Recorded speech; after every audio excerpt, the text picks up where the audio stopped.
आदित्य शास्त्री जी बक्सर से। श्री सीताराम महाराज जी। महाराज जी, प्रत्येक स्त्री मात्र में मातृ दृष्टि कैसे हो? देखो, मात्र दृष्टि से पहले हमें भगवत दृष्टि रखनी होगी। तुम्हारे नाम के आगे शास्त्री लगा इसलिए बताया, और होते तो दूसरे उदाहरण देते। सर्वत्र भगवान है, स्त्री और पुरुष की पोशाक है। ये पांच भौतिक पोशाक है, न कोई स्त्री है न कोई पुरुष है। जीव देहाभिमानी संबोधन, वो जैसी पोशाक मिलती है वैसा तदात्म हो जाता है कि मैं स्त्री हूं, मैं पुरुष हूं, मैं ऐसा। पर आप शास्त्र स्वाध्याय कर रहे हैं, संत जनों का संग कर रहे हैं, तो ये तो समझ रहे हैं ना, तो एक ही परमात्मा बहुत रूपों में खेल रहा है।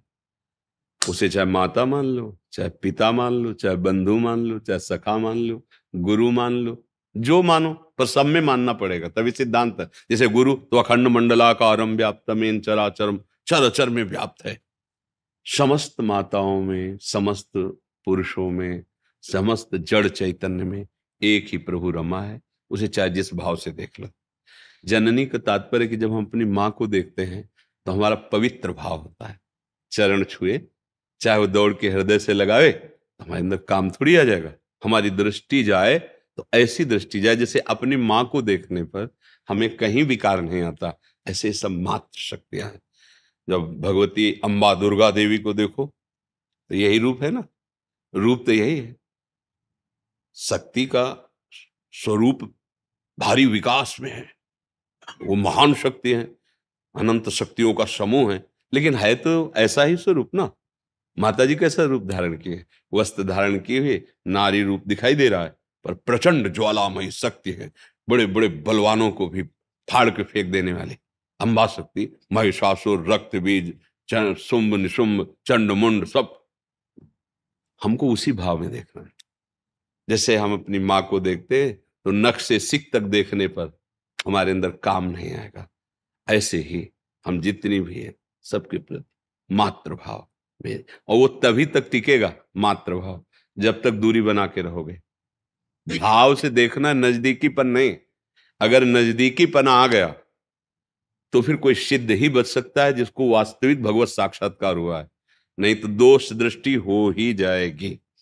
ओम भगवान व्यास देव जी ने लिखा है, बलवान इंद्रिय ग्रामो विद्वानम अपि कर्षति, कि इंद्रियां इतनी बलवान है कि अपनी बेटी के पास भी बहुत समय तक एकांत नहीं रहना चाहिए। जवान बेटी हो, अपनी जवान पुत्री हो तो भी बहुत समय तक एकांत नहीं रहना चाहिए। आप और आपकी पुत्री के बीच में तीसरा कोई होना चाहिए।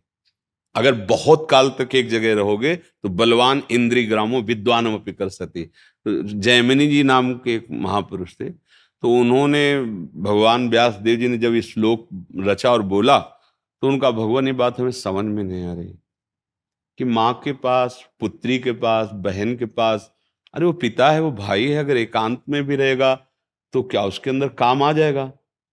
मतलब वो मूर्ख ही होगा तो ऐसा होगा। विद्वान मपि कर्षति, वो विद्वान फिर ऐसा कैसे हो जाएगा? तो जो गुरुजन होते हो ज्यादा तर्क वितर्क नहीं करते, तो उनका इस प्रश्न का किसी दिन समाधान करेंगे। अभी आगे प्रसंग चलता है उसे।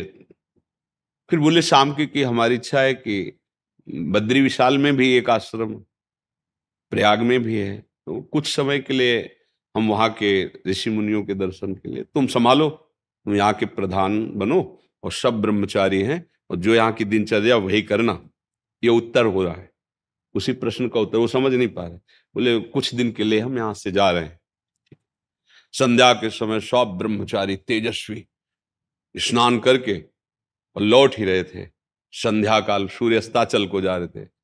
हल्की हल्की बूंदें गिरने लगी, छम छम छम छम पायलों की धुनी, और नौ किशोर अवस्था, और ऐसी सौंदर्य शोभा, देखते ही रह जाओ।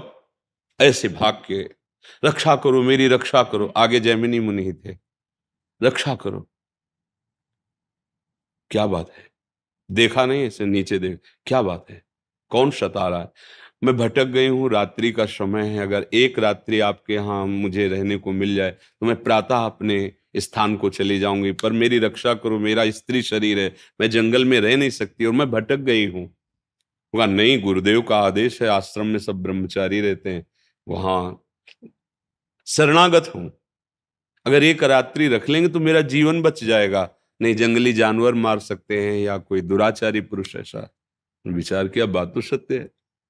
तो उस समय कुछ में झोपड़ियां और कुछ खपरेले जिनमें ब्रह्मचारी जन रहते थे, तो एक छोटा खपरेले का दरवाजा लकड़ी का, ऊपर से खपरेला, बोले आप अंदर हो जाइए, अंदर से बंद कर लीजिए, कोई भी आवाज दे बिना प्रातःकाल के खोलना नहीं, और प्रातःकाल होते ही आप गंतव्य स्थान को चली जाना जहां जाना है। अब बैठे आके संध्या में वही आवाज, वही रूप, बार बार हटाने की कोशिश की, हट नहीं रहा।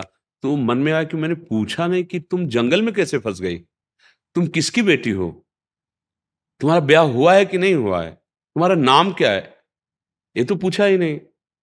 पूछते हैं, चल के उठे, गए, दरवाजा खोलो, उनका नहीं, जैमिनी जी का आदेश है प्रातः। बोले मैं जैमिनी हूं, बोले नहीं आदेश है, नहीं खुलेगा। तो ऊपर के खपरे हटा के, बांस की फंटियां होती उनको हटा के अंदर देखा, दिव्य रूप, निषेध है, चरण को देखते हुए वार्ता करो, दृष्टि नहीं, जो चाहे आपन कल्याणा, सुजस सुमति शुभ गति शुभ नाना, सो परनार लीलार गोसाई, तजो चौथ के चंद की ना, जैसे चौथ का चंद्रमा नहीं दर्शन, ऐसे लिखा है।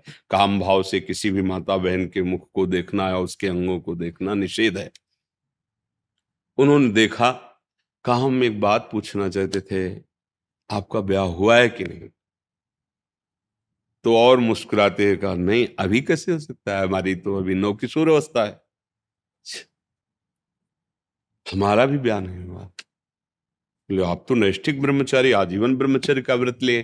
बोले यदि आप स्वीकृति दे तो ब्याह कर सकते हैं आपसे। तो कहा हमको तो बहुत सौभाग्य होगा कि आप जैसे ब्रह्मचारी, नैष्ठिक ब्रह्मचारी मुझे स्वीकार, पर मेरा एक व्रत था कि अगर मैं किसी को पति बनाऊंगी ना, तो उसकी पीठ में बैठूंगी, मुंह काला करूंगी उसके, और उसकी पीठ में बैठकर वहां जो, जहां तुम स्नान करने गए थे वहां देवी का मंदिर, वहां तक ले चलो, वहीं फिर हम ब्याह की बात करेंगे। तो सोचा रात्रि का समय, कौन क्या है, पीठ में। जो वहां पहुंचे तो उतर के 2 चपात लगाए और अपने स्वरूप में आ गए। व्यासदेव जी बोले क्या तुम विद्वान नहीं हो, बहुत बड़े विद्वान जैमिनी जी, क्या तुम विद्वान नहीं हो, क्या तुम्हारे लिए समस्त माताएं बहनें पूज्या भाव से नहीं है, कहां पहुंच गए, कहां पहुंच गए। बोले हाँ गुरु जी, बलवाल इंद्रिय ग्रामो विद्वान पिकल सती, आपने जो लिखा सत्य लिखा। अगर हम सानिध्य अधिक मर्यादा के विपरीत, तो हमारी इंद्रियां चंचल हो जाएंगी।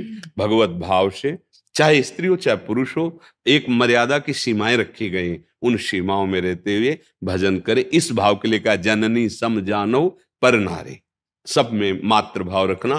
पर मातृ भाव सब में वही रख सकता है जो भगवत भाव से युक्त है। अगर भगवत भाव नहीं है तो भले राखी बनवाएं, भले चरण छुएं, भले ऐसा, पर अधिक एकांत सेवन पर मन चंचल हो जाएगा, क्योंकि मन बहुत ही पतित आचरणों में रति करने वाला है। इसको छोड़ दो तो देखो गंदी बातें, अंदर देख लो ना, भले ना हो पर इसकी चाल तो देख लो, सब कोई जानता है ना इसकी चाल। अपने मन की दशा छोड़ दो तो सबकी, किसी एक की नहीं, सबकी वो पतन की तरफ जाती है। हाँ, मंत्र बल से, नाम जप से, सत्संग से हम इसको ऊर्ध्वगति भगवान की तरफ चलाते, नहीं मना खष्टा निंद्रियाणी प्रकृति स्थान कर सके। समझ रहे हैं आप जी।